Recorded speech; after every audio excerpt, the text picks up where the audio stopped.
हो जाएगा। LIC कराते हैं 20-20 साल 21 साल बाद मिलने, भरोसा कुछ नहीं पर हाँ ठीक है। और पर वो LIC वाले क्यों जा रहे हैं? क्योंकि उनका नियम होता है कि उनको अपने आप जितने जोड़ते हैं अपने नीचे, उनको 10% अपने आप वो ऊपर से मिलता है।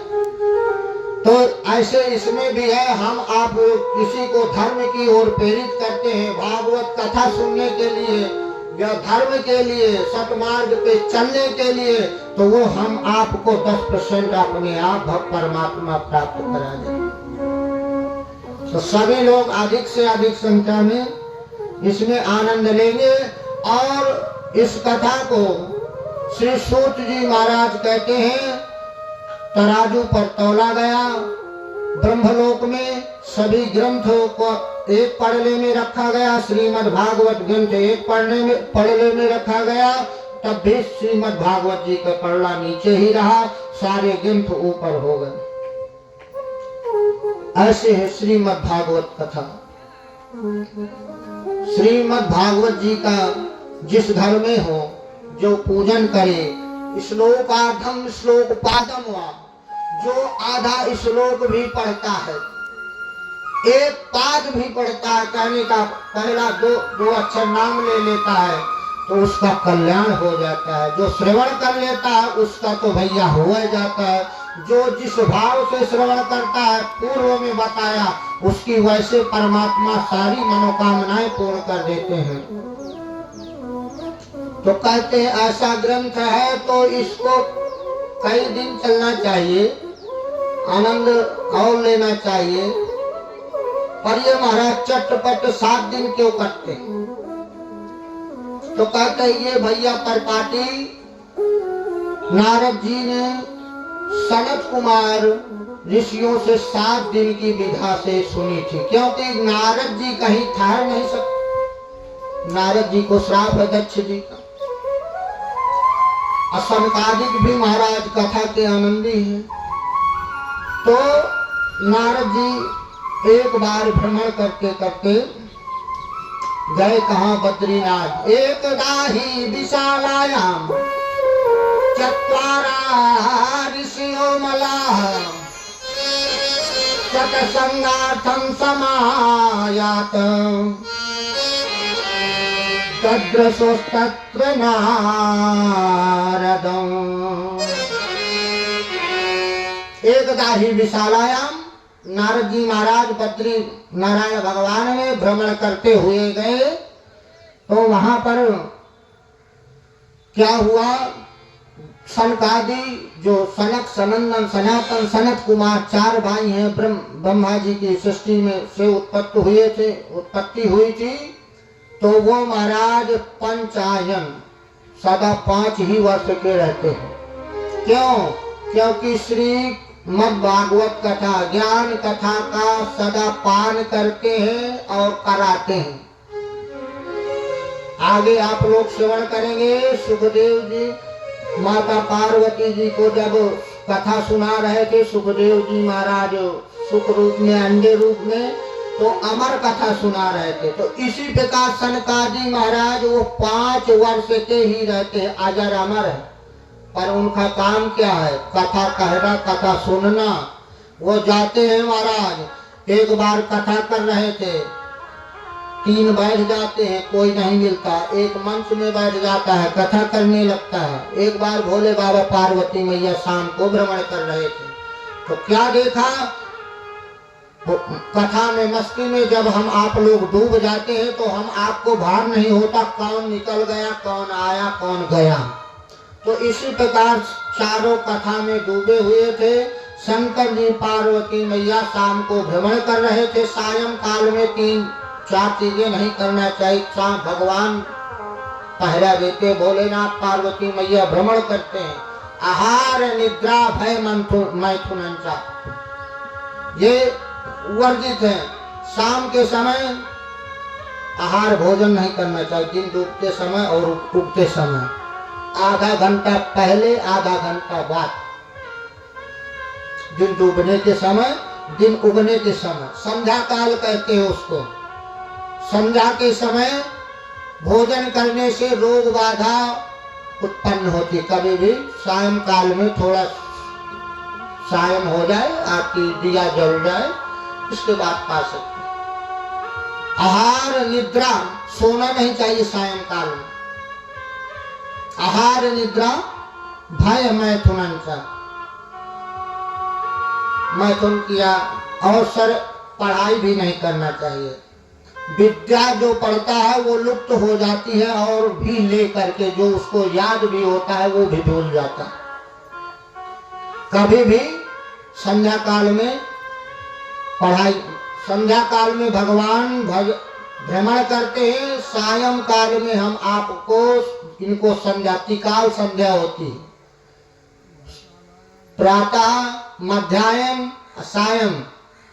जब सूर्य नारायण भगवान उगते हैं तब ठीक पहले, और आधा घंटा बाद लालिमा रहती है जब, और इसके मध्याह्न में जब 12 बजे ठीक दोपहर में संध्या होती है, और ये सायं को संध्या। अभी संध्या का ही समय है।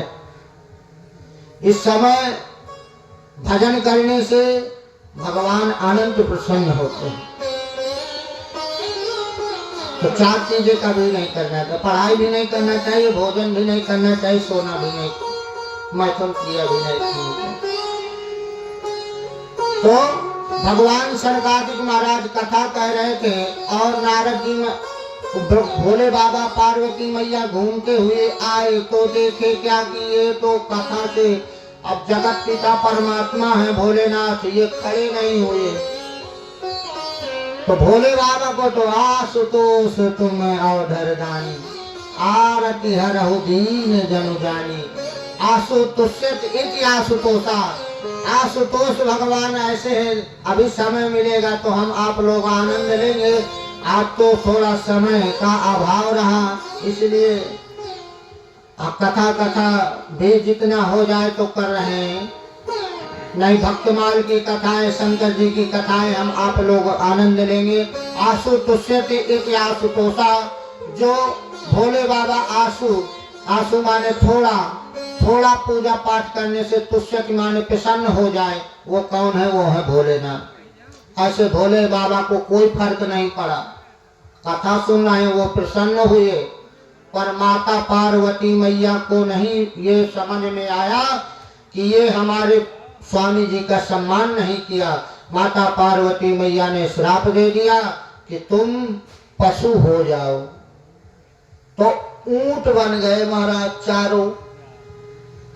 अब जब ऊंट बन गए तो अब चारों सोच रहे हैं कि जब चलो मानुष तन था तो ये था कि स्नान कर ले, स्नान करके कथा कहनी चाहिए। अब ना इसमें स्नान करना है, एक बार कहते हैं ऊंट पानी पी ले तो महीनों मिले या न मिले, तो कहते हैं वो एक बार खा पी लेते हैं, फिर कथा में आनंद से बैठे रहते हैं। तो भगवान की कृपा उन पर अनंत है। सनकादिक महाराज ऊंट भी तीनों तो चारों हो गए, पर एक कथा कहता 3 सामने बैठते। दूसरी बार भोले बाबा पार्वती मैया आए, वहीं पर देखा, जैसे देखा अरे ये तो पशु भी हो करके आनंद कथा का ही ले रहे हैं। पार्वती मैया कहती हैं भोलेनाथ जी से बताओ, हम नहीं इतना समझे थे, हम इनको श्राप दे दिया। भोले बाबा कहते हैं वो सच्चे भगत हैं, इनका श्राप मुक्त कीजिए, इन्हें कथा में ही डूबे रहने दीजिए। तो ऐसे महाराज सनकादिक चारों ऋषियों के पास पहुंचे नारद जी। नारद जी जा करके दुखी मन से खड़े हो मिले उनसे। तो महाराज कहते हैं कथम ब्रह्मण्डेन मुखः कुतश्चिन्तातुरो भवान् त्वरितं गम्यते कुत्र कुतश्च गमनं तव। अरे नारद जी महाराज, आप इतने क्यों दुखी हैं, क्यों आतुर हैं? तो कह रहे हैं महाराज, नारद जी कह रहे हैं कि मैं सभी जगह जा करके देखा, पुष्करम चा प्रयागम चा काशीम गोदावरीम तथा हरि क्षेत्रम कुरुक्षेत्रम श्रीरंगम सेतु बंधनम। पुष्कर गया, काशी गया, प्रयागराज गया, कहीं पर धर्म नहीं, सतमार्ग के नाम पर कलंक लगा रहे साधु संत भी ब्राह्मणों या अपने उदर भरने की व्यवस्था में, जो कि सब कुछ छोड़ करके त्याग करके आए हुए हैं, तो कहते हैं मौनी बाबा का आश्रम है। तो वहां पर शोर शराबा कहाँ होता है? मौनी बाबा के यहाँ। कहते हैं त्यागी जी की बिल्डिंग है। तो त्यागी जी जो सब कुछ त्याग करके आए हैं, तो किस लिए? तो कहा यही सब देख करके मेरा मन दुखित हो गया कि तीर्थ में भी ऐसे होने लगा। मैं और कहाँ गया, मैं परिवार में भी जा करके देखा गृहस्थियों के यहाँ, तो उदरम भरिणो जीवा वराका कोट भाषणा। जो जीव हैं वो अपने भोजन के पेट भरने के चक्कर में पड़े हुए हैं, न सत्य से मतलब है न असत्य से मतलब है। तो ये देख करके मेरी आत्मा दुखी हो गई। और क्या है, तरुणी प्रभुता गे है, जो नई बहू होती है उसका राज्य घर में चलता है। साल को बुद्धिदाय का साले साहब जी से सलाह ली जाती है। साल बिगाड़े यार, कहते हैं शकुनी मामा सलाह दिए थे कौरवों को, तो स्वागत है उनका, स्वागत है, सम्मान है अगर उचित सलाह दे रहे हैं, पर अपने नहीं, अपने बड़े बुजुर्गों से सलाह कीजिए, माता पिता से सलाह कीजिए। और धर्म में चलते कन्या विक्रमो लोभा, कन्या का विवाह जो हो रहा है तो लेन देन में हो रहा है। कन्या विक्रमो लोभा, कन्या का इतना दोगे तो इतनी शादी में बालक का मोल किया जाए। अरे भैया वो कन्या सुख नहीं देगी, वो फिर आके कहेगी कि आपने जो कहा हमने दिया, अब जो हम कहें आप करो। तो अगर समधि का अर्थ होता है सम माने बराबर, बराबर भाव रखना है, तो दोनों पक्ष ऐसे में करना चाहिए, प्रेम से करना चाहिए कि जीवन पर्यंत बराबर रहे, सम रहे, लोभ के चक्कर में नहीं। और केवल कहते हैं नारद जी महाराज गृहस्थियों के यहाँ भी कलह, सन्यासियों के यहाँ भी देखा तो पाखंड निर्काह संता, पाखंड में रति रखने लगे। और कहा मुझे थोड़ा सुख मिला तो वृंदावन में, वृंदावन गया तो वहां पर क्या देखा, एक युवती जवान है और उसके पास दो बालक बैठे हुए हैं, वो वृद्ध हैं। उनसे पूछ रहे हैं महाराज नारद जी, और जाके खड़े हो गए। देखते क्या है कि युवतियों का झुंड अगल बगल से बैठा हुआ है, पूछ रहा है, ज्ञान वैराग्य को जगा रहा है, पर जो जागृत नहीं हो रहे हैं। अब भक्ति जो माँ है उनकी, वो जवान बैठी हुई है भक्ति।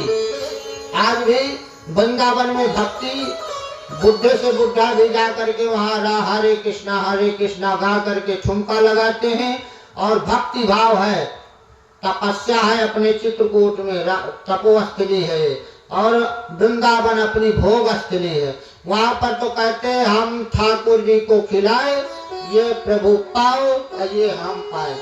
वहाँ गोसाई जी जाते हैं, ये लिया माला, बाके बिहारी जी को दिखा दिया, ले प्रभु तुम्हारा, फिर अपने ऊपर डाल देते हैं, ये अब हमारा। वहाँ भक्ति भाव ज्यादा है, ज्ञान वैराग्य से मतलब नहीं है कि ये क्या है क्या बुरा है, ज्यादा भक्ति भाव है। वो तो कहते लाला हमारे घर का है, इसको क्या मनाना। तो महाराज का वहां पर ज्ञान वैराग्य वृद्ध थे। भक्ति महारानी ने मुझसे कहा, जैसे मैं अपने नारद जी कहते मैंने सोचा कि स्त्रियों का झुंड है वहां न जाना चाहिए, मैं बाबा बैरागी स्त्रियों के बीच में क्या करूंगा। तो मैंने सोचा कि अब मैं जाऊं स्त्रियों के बीच में, क्या क्यों रो रही हैं। पहले तो मन में हुआ कि पूछ लूं, पर मैं जाने लगा। जैसे ही जाने लगा वैसे ही भक्ति महारानी ने आवाज लगाई, भो भो साधु क्षणं तिष्ठ मच्चिंता मपि नाशय दर्शनं तव लोकस्य सर्वथा गहरं परम। हे साधु, भो भो साधु क्षणम तिष्ठ, क्षणम मन थोड़ा रुकिए रुकिए महाराज। जब ऐसा भक्ति महारानी ने आवाज लगाई तो नारद जी ने सोचा कि कोई बुला रहा है तो मुझे रुकना चाहिए। रुके, खड़े हुए, पूछते हैं, महाराज माता जी आपने मुझे क्यों आवाज लगाई, क्या कारण है? तो भक्ति महारानी अपना परिचय देती हैं, अहम भक्ति ख्यातौ इमौ में तदयो मतौ अज्ञान वैराग्य नामानो काल योगी नजरजरो। मैं अहम भक्ति ख्यात, मैं भक्ति हूँ और ये जो मेरे बेटे हैं दो, ये ज्ञान वैराग्य है। मैं इनको पुनः नवीन करना चाहती हूँ, इनको जवान करना चाहती हूँ। नारद जी कहते ये कैसा कलयुग, बताओ कैसा अंधेर कि माता जी जवान और पुत्र बुद्ध। तो कह रही हैं, भक्ति महारानी प्रार्थना कर रहे हैं नारद जी से, ऐसा आप कृपा करो कि मेरे ये पुत्र हैं जो ये भी जवान हो जाएं। तो ऐसा कृपा आप करेंगे तो मैं निवास करूंगी, नहीं तो इदम स्थानम परित्यज्य विदेशम गम्यते मया जरसत्वं समायातो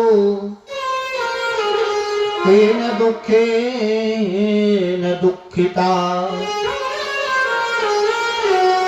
अगर आप नारद जी महाराज ये उपाय नहीं करेंगे तो मैं ये देश छोड़ करके विदेश चले जाऊंगी। भक्ति महारानी कह रही है नारद जी से।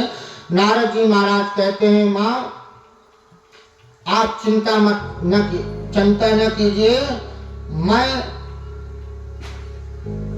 आपके इस कथन को पूरा करने के लिए पूर्ण कोशिश से प्रयास करता हूं कि मैं आपके जो पुत्र हैं ज्ञान और वैराग्य उनको मैं जवान कर दूं।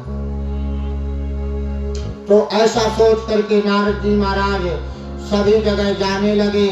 सभी जगह जाकर के पूछते हैं कि ज्ञान वैराग्य कैसे वो होंगे, जवान होंगे।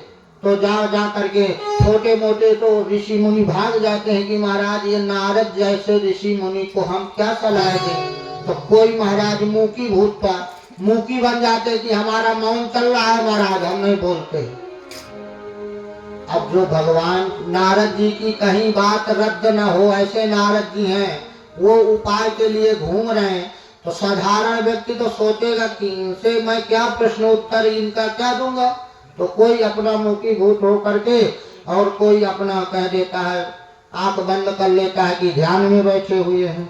तो नारद जी सोचते हैं कि कुछ उपाय किया जाए। तो वेद वेदांत घोषश्च गीता पाठ मुहुर्मुहुः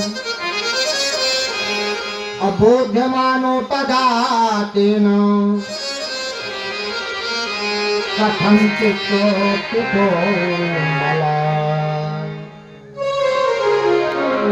वेद वेदांत घोषस्य, वेद वेदांत बार बार सुना रहे हैं, गीता पाठ बार बार सुना रहे हैं। तो क्या हो रहा है, ज्ञान वैराग्य हिलने डुलने लगते हैं, जागृत अवस्था में आ जाते हैं। पर जैसे बंद करते हैं वैसे ही वो पुनः फिर ज्ञान वैराग्य में उठा करके लेट जाते हैं।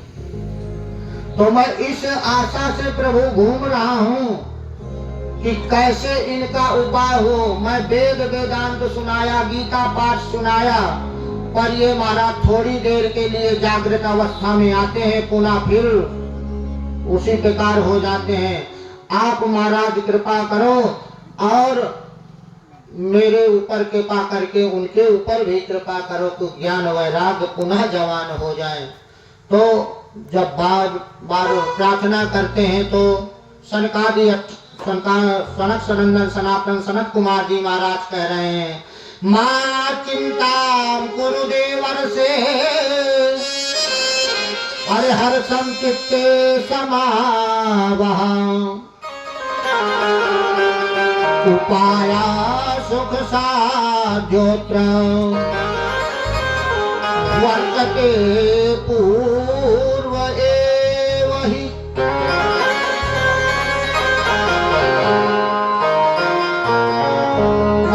चिंताम गुरुदेवर से, अरे नारद जी इतनी सी बात के लिए चिंता कर रहे हो आप, ज्ञान वैराग्य को जवान करने के लिए, अरे ये तो छोटा सा काम है।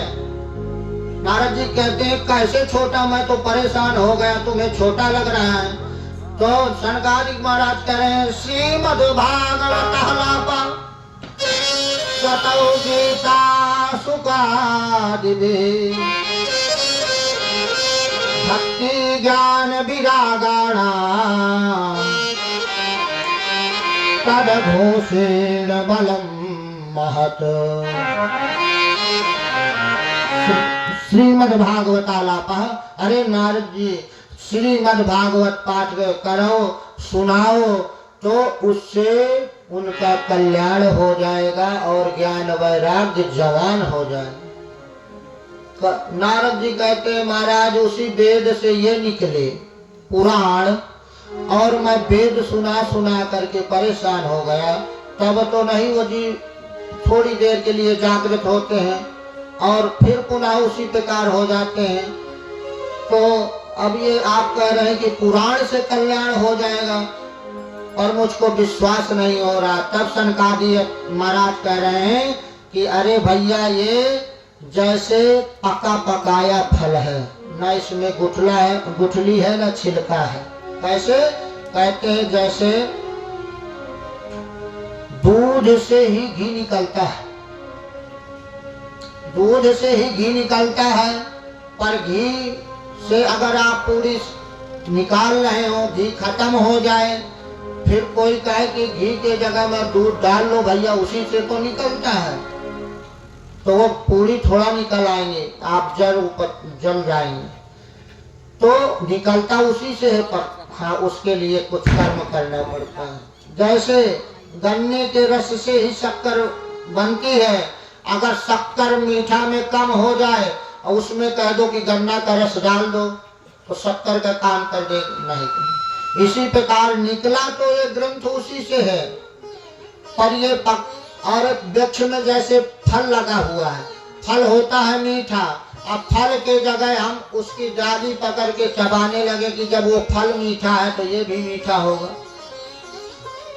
तो वो स्वाद जो फल में है वो वृक्ष में नहीं है। तो कहते हैं ये फल है और वेद रूपी वो वृक्ष है, इस फल के फल स्वरूप को श्रीमद् भागवत को पान करने से ज्ञान वैराग्य पुनः जवान हो जाएंगे। तब नारद जी को विश्वास होता है और कहते हैं महाराज तो आप ऐसा करिए कि हमें श्रीमद् भागवत कथा सुनाइए। तो कहते हैं आप ज्यादा दिन रुक नहीं सकते, पहले ये कथा सहस्र वर्षों तक 100 वर्षों तक जैसे सत्संग का आयोजन होता था, नैमिषारण्य में हुआ 1000 वर्ष का, तो ऐसे होता था। पर जब से नारद जी ने सनकादि ऋषियों से सुना, तब से 7 दिन की परंपरा हो गई, क्योंकि नारद जी को समय नहीं रहता था, चाप लगा था, तो उसी दिन से ये 7 दिन की हम आप लोग भी विधि करते हैं। तो गंगा द्वार समीपे तो तटमानंद नामकम, गंगा जी के द्वार पे कहते हैं सनकादिक ऋषि नारद जी को चलिए और ज्ञान वैराग को वृंदावन से लाइए, भक्ति महारानी को लाइए, वहां पर श्रीमद् भागवत कथा होगी। तो वहां जब कथा होगी, जब क्यों वहां हरिद्वार में क्यों होगी?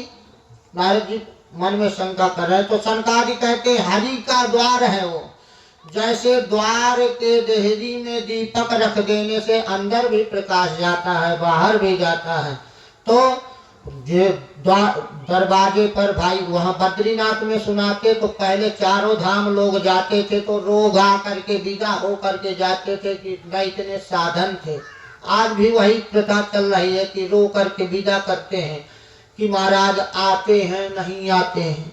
तो वहाँ बद्रीनाथ में जो चारों धाम करने वाले हैं, कहो कोई आंख बंद किए बैठा है, कोई बेचारा असमर्थ है, कोई आता है यहाँ कथा सुनने के लिए कि नहीं।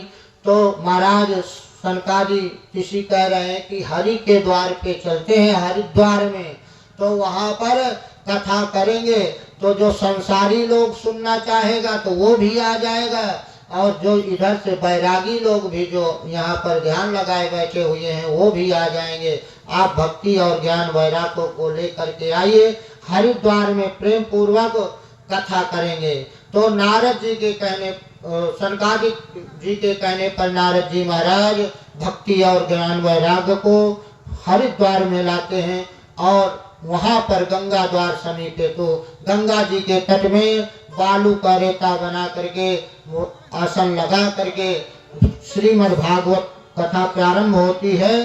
तो भृगु वशिष्ठ वनस्य गौतमौ मेधातिथि देवल देवरातौ रामस्तथा गाधिसुतश्च साकलौ नकन्दपुत्रादिजपित्पलादाः।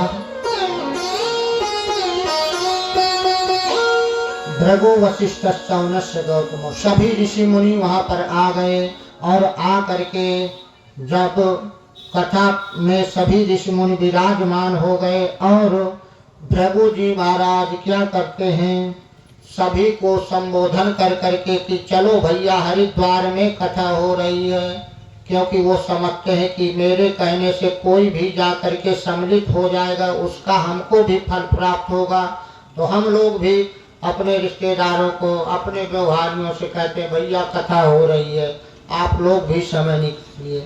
तो इसलिए भृगु जी महाराज सभी को ले करके आते हैं, और नहीं कहते हैं जो नहीं जाता उसको कह देते हैं महाराज आजन्म मात्रमपि न सठेन किंचित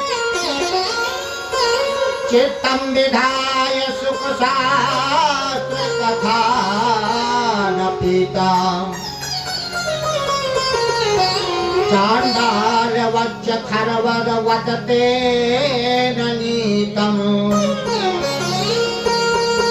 मिथ्या स्वजन्म जननी जनिदो भाया।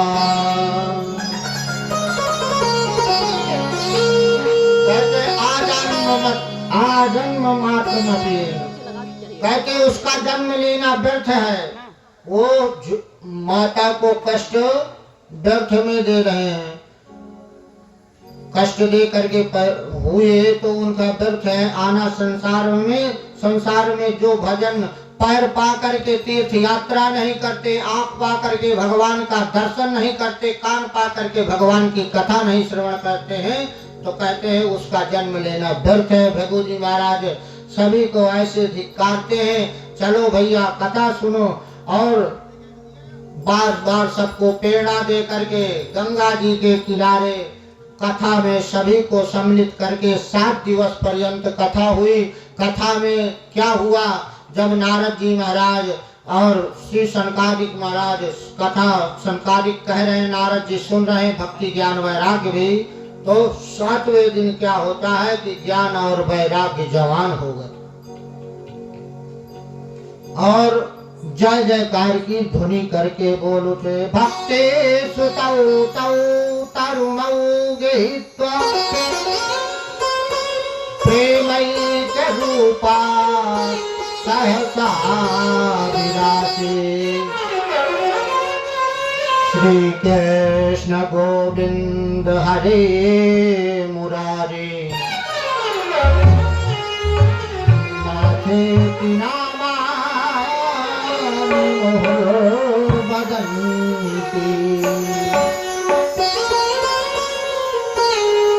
भक्ति सुत तरुणों के तो तरुणों का अर्थ होता है जवान हो जाना। भक्ति के जो सुख हैं वो 7 दिवस में जवान हो गए और भक्ति महारानी प्रेम पूर्वक नाच उठी पंडाल में।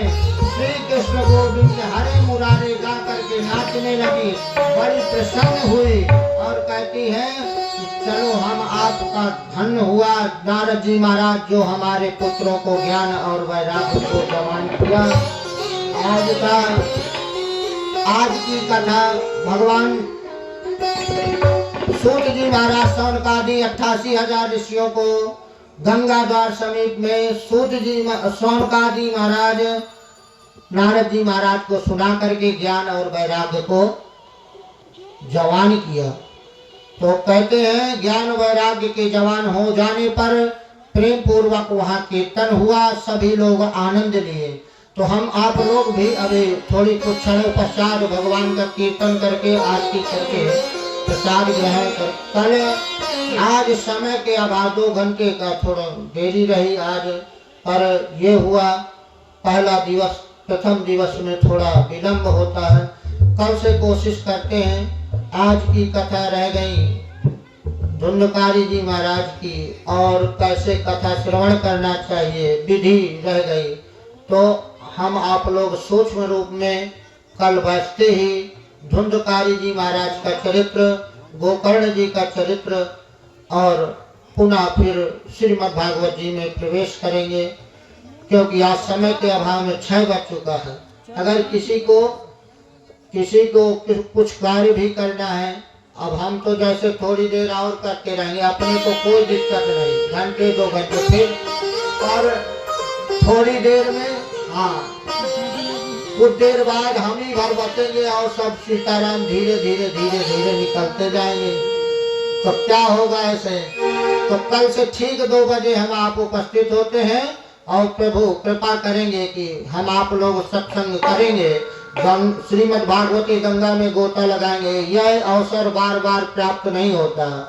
भगवान कहते हैं आप हम सभी का भाग्योदय हुआ तब ये कार्य कर रहे हैं, और भोलेनाथ जी की असीम अनुकंपा से यह कार्य हो रहा है।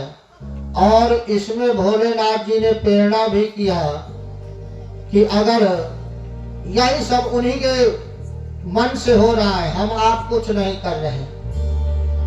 अब भाव ये कर रहे हैं कि पंचमी और द्वितीया है, पंचमी तिथि को भवन निर्माण मंदिर निर्माण का भी मुहूर्त है।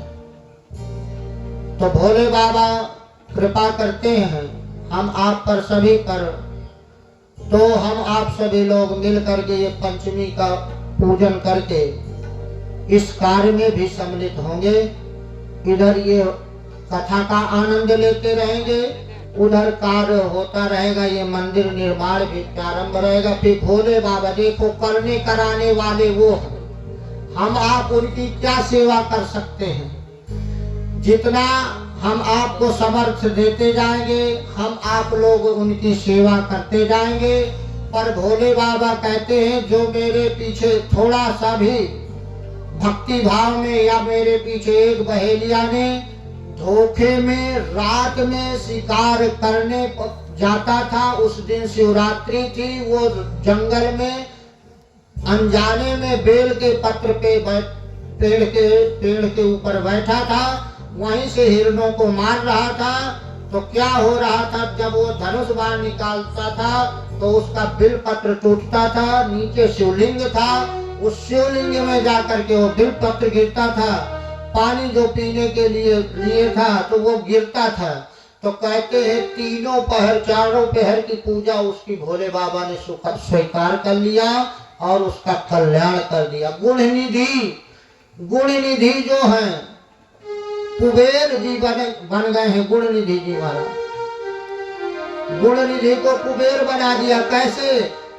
गुण निधि जब भूख से त्रासित होकर के व्याकुल होकर के गया कि अब हम क्या करें, तो जा करके देखा कि यहाँ मंदिर में शिवरात्रि थी, वहाँ भजन कीर्तन सभी लोग कर रहे थे। तो अब उसने सोचा कि ये सो जाए तो ये जो भोग लगा हुआ है ये हम पा लेता। पर वहाँ जब वो सब सो गए तो अंधेरा था, वहाँ दिख नहीं रहा था, तो वो अपने ही कपड़े की बत्ती बनाई और अपने ही कपड़े को जला करके रख दिया, केवल किस लिए कि गुण निधि महाराज भोजन वो पाले चोरी के भाव से। तो वो दीपदान भगवान भोले बाबा ने स्वीकार कर लिया। जब जलाया तो वो जगे, भक्त लोग कहते इतनी मार लगाई कि उसको सब देह ये भूल गई। भगवान भोले बाबा पर प्रसन्न हो गए कि आप शिवरात्रि के दिन मुझे दीप दान दिया है, जाओ मैं आशीर्वाद देता हूँ तुम्हें कुबेर बना दूं। तो हम आप लोग भगवान के रास्ते पर चल करके, कोई एक पग चल के देखता है, दान किए धन ना घटे। कहते हैं दान के करने से कभी कोई भिखारी नहीं हुआ है, और पंछियों के पिए से कभी नदी का जल नहीं सूख गया है। तो हम आप लोग सभी लोग प्रेम पूर्वक इस कार्य में सम्मिलित होंगे। हम अपना नहीं है, सभी का है। भोले बाबा जैसे कृपा सब पर करेंगे, सभी हम आप लोग सम्मिलित हो गए। कुछ भक्तों ने कृपा भी किया है, जो कह गए कि आप मंदिर में लगा दीजिए। तो ऐसे श्री हमारे दादाजी श्री राजाराम गर्ग जी की तरफ से 2100 रुपए का, और हमारे जो श्री राम प्रताप जी ठेकेदार जी, उनकी तरफ से ये ईंटों का दान हुआ है कि मंदिर के निर्माण में इनको लगा दिया गया। और जो रज्जन गर्ग जी हैं, मिश्राइन दाई के बच्चे रज्जन गर्ग, तो उन्होंने भी 2100 रुपए का भगवान की सेवा में अर्पण किया। छोटन गर्ग जी हैं जो विपिन छोटन छोटे भाई जी, उन्होंने 16 बोरी सीमेंट का दान किया। भगवान उनका सदा भंडारा सभी का भरे रखे। और हमारे भाई परीक्षित जी ने बालू का दान किया। और कोई लोहा का, जैसे जो जितने इसमें सम्मिलित हो रहे हैं, कहने का भाव हम इसलिए बता रहे हैं कि इसके सब लोग अधिकारी हैं, सब लोग अपना हिसाब रखें। सभी का स्वागत होगा अंतिम दिन। जिनका जिनका भी इसमें सहयोग दान प्राप्त हुआ है, सभी को सम्मान किया जाएगा मंच से, पटका प्रसाद रूप में, और उन्हें प्रसाद भी कि भोले बाबा उनका भंडारा भरे रखें। सदा इसी प्रकार धर्म कर्म करते रहें, ऐसी भगवान से प्रार्थना करेंगे। सभी लोग हम आप लोग मिल करके देखते हैं, चालू हो रहा। देखो मैं तो इतना, मेरी इतनी समर्थ नहीं, जितना मुझे परमात्मा देता जाएगा उसी प्रकार से कार्य होता जाएगा। पर ये विश्वास है आज नहीं तो कल, पर ये है कि भोले बाबा कृपा करेंगे, मुझे आत्मविश्वास है। इसलिए भगवान का नाम लेकर के ये भी कार्य हम आप लोग पूजन करके पंचमी से प्रारंभ करेंगे। तो और भी जो लोग सम्मिलित होना चाहते, सभी का स्वागत है। सभी लोग तन मन धन जैसे भी, देखो जैसे ये कथा हो रही है, मंदिर बना, कोई धर्म का कार्य हो रहा है, तो कोई अब इतना बड़ा पैसा वाला नहीं कि भागवत करा ले, मंदिर बना ले, तो उसमें तन सेवा कर सकता है, सम्मिलित हो सकता है, तन से, मन से, धन से। जैसे हम आपको परमात्मा ने बनाया है, जैसे हम आप उसी का उपयोग करते रहते हैं, तो परमात्मा भी हमारे ऊपर प्रसन्न रहता है। किसी को ये नहीं कहते कि कर्जा लेके दान करना चाहिए, जितनी समर्थ हो उसके हिसाब से हम आपको चलना चाहिए। कहीं पर ये नहीं लिखा कि कर्जा लेके आप दान करो। हाँ, जो जिस तन मन धन दिया, जो दिया है, अगर हम आप लोग इस जैसे हमको परमात्मा ने दिया है उस हिसाब से कुछ भी एक साल में कार्यक्रम करते हैं तो शांति बनी रहती है। क्यों? क्योंकि धन का तो काम है जाना, आएगा और जाएगा। तो ये अगर हम आप कुछ करते रहते हैं, धर्म में लगता रहता है, तो वो फिर वो कोर्ट कचहरी अस्पताल में नहीं जाता धन, वो धर्म के जाने के बाद वो धन सत्कर्म का हो जाता है और रोग बाधाएं दूर होती हैं, सत पथ पर चलता है, कोर्ट कचहरी में नहीं जाता। तो सभी लोग, हम आप लोग एक हो करके इस कार्य को करने की भोले बाबा ने प्रेरणा की है। तो सभी से प्रार्थना है कि सभी लोग इसमें सहयोग करें, सभी लोग प्रेम पूर्वक आए, तन मन से जैसे भी सेवा हो। ये एक का कार्य नहीं है, सभी भक्तों का है, सभी प्रेमियों का है। सभी लोग आइए प्रेम पूर्वक इसमें आप लोग भी समझ दिए। अवसर ये नहीं जी, जब तक जिंदगी है तो फुर्सत न होगी काम से। अरे कुछ समय ऐसा निकालो कि प्रेम कर लो राम से।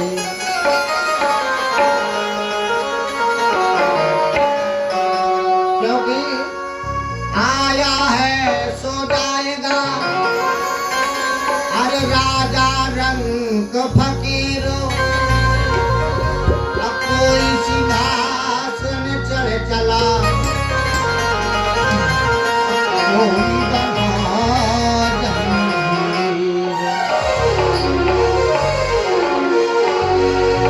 ये जीवन है, हम आपको सबको जाना है।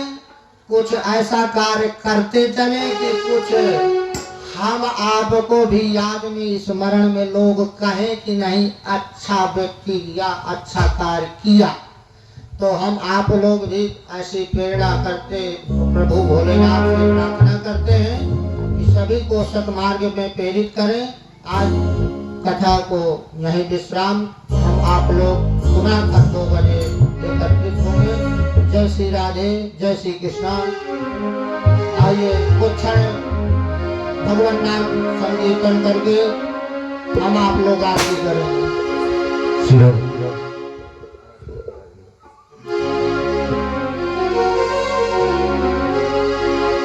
जय जय श्री राधा रमण,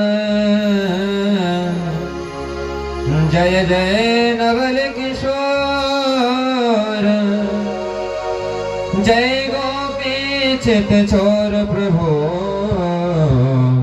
जय जय माखन चोर। जय जय राधा रमण हरि बोल रे, जय जय राधा रमण हरि बोल रे, जय जय राधा रमण हरि बोल रे, जय जय राधा रमण हरि बोल रे, जय जय राधा रमण हरि बोल रे, जय जय राधा रमण हरि बोल हरि बोल रे, हरि बोल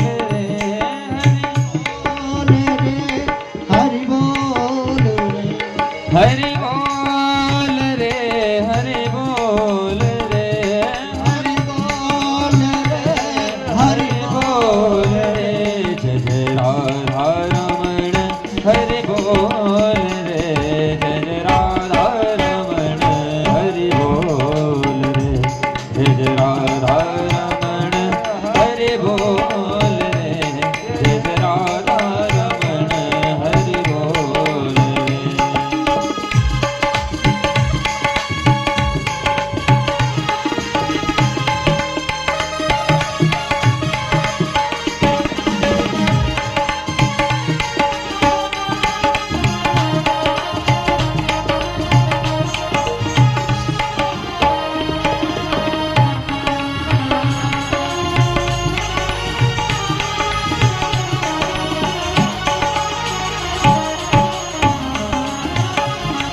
नट नागर नवल छर रसिया, नट नागर नवल छर रसिया, मेरो मन मोहन मन बसिया, मेरो मन मोहन मन बसिया, मेरो मन मोहन मन बसिया, मेरो मन मोहन मन बसिया। दोनों रस के, वो दोनों रस के, दोनों रस कपोल रे जय जय राधा रमण हरि बोल रे जय जय राधा रमण हरि बोल रे जय जय राधा रमण हरि बोल रे।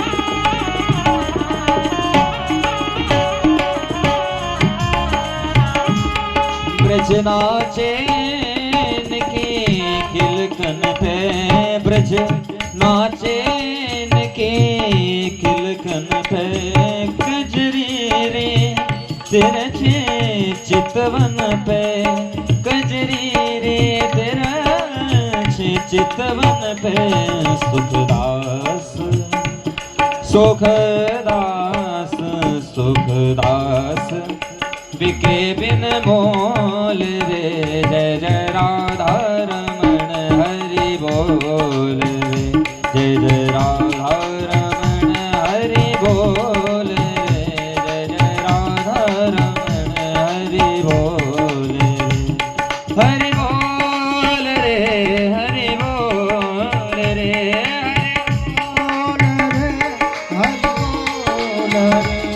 हरि बोल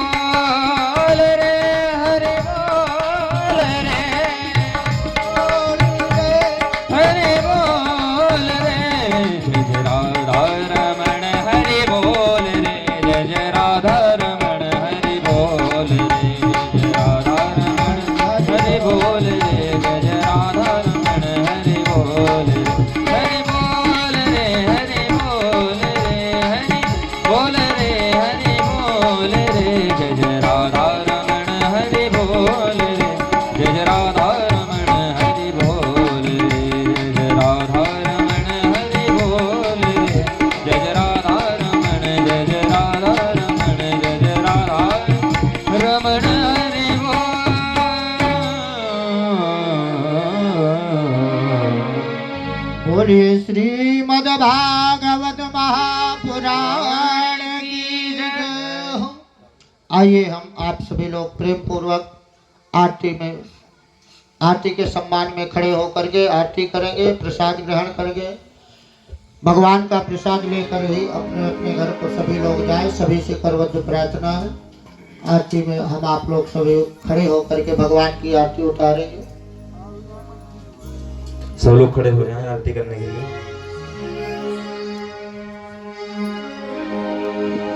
हरि ओम चंद्रमा मनसो जात चक्षुः सूर्यो जायत श्रोत्रद्वायुष प्राणशमुखाग्निरजायत।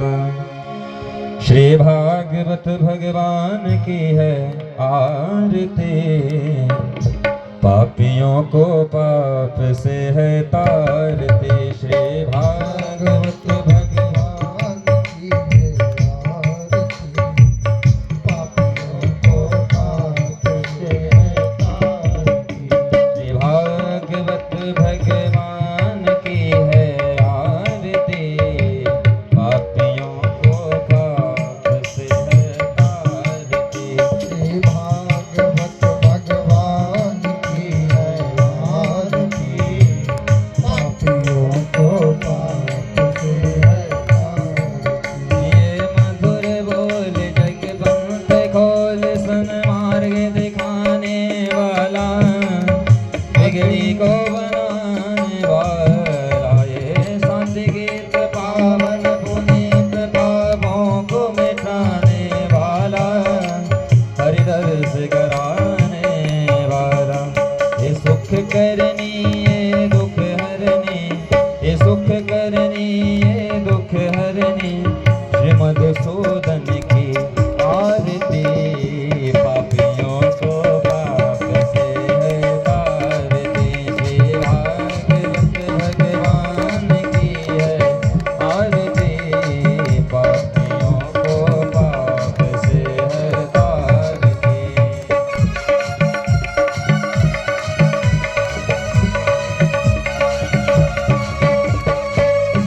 गीत पावन पुनीत पापों को मिटाने वाला हरि दर्श कराने वाला ये शांति गीत पावन पुनीत पापों को मिटाने वाला हरि दर्श कराने वाला यही सुख करनी यही दुख हरनी यही सुख करनी यही दुख हरनी जग के मंगल की आरती पापियों को पाप से है तारती श्री भागवत भगवान की है आरती पापियों को पाप से है तारती ये मधुर बोल जग पंथ खोल शर्मार्ग दिखाने वाला बिगड़ी को बनाने वाला ये मधुर बोल जग पंथ खोल शर्मार्ग दिखाने वाला बिगड़ी को बनाने वाला ये सुख करनी ये दुख हरनी ये सुख करनी ये दुख हरनी श्री प्रभु महिमा की आरती पापियों को पाप से है तारती श्री भागवत भगवान की है आरती पापियों को पाप से है तारती कर्पूर गौरव करुणावतारम संसार सारम भुजगेन्द्रहारम सदा वसन्तं हृदयारविन्दे भवं भवानी सहितं नमामि त्वमेव माता च पिता त्वमेव बन्धुश्च सखा त्वमेव वेद्या द्रविणं त्वमेव सर्वं मम देव देव हरे राम